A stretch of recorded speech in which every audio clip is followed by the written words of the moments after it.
Hello, I'm Ros Atkins. Welcome to Outside Source. There are calls for an immediate ceasefire in the conflict in Ukraine, both from the government in Kiev and a rare emergency session of the UN General Assembly.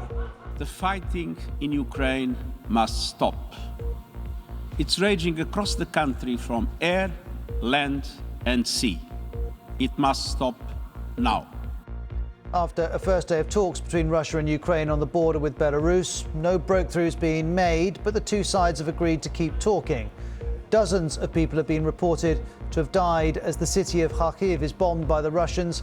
Ukraine's president has made a direct appeal to Russian soldiers who've invaded his country. Бросайте вашу технику и уходите. Drop your weapons and get out of here. Do not believe your commanders. Do not believe your propagandists. Just save your lives and go. Switzerland, where Russian oligarchs hold billions of dollars, has joined the European Union in imposing sanctions. President Putin, though, remains defiant.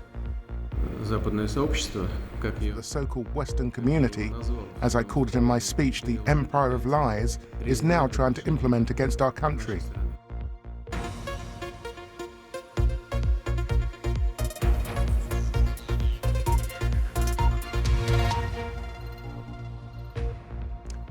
Well, across the hour, we'll have a number of updates for you on Russia's invasion of Ukraine. We'll begin with the special emergency session of the UN General Assembly. That's taken place in New York to discuss the war.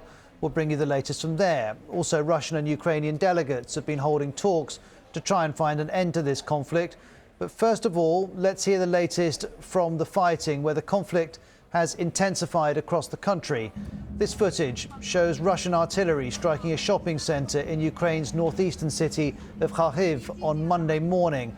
While its source is unknown, the BBC has verified its accuracy. Ukraine says at least 11 people were killed in rocket strikes. Then this is from the northern city of Chernihiv, showing a shopping centre destroyed by Russian missiles.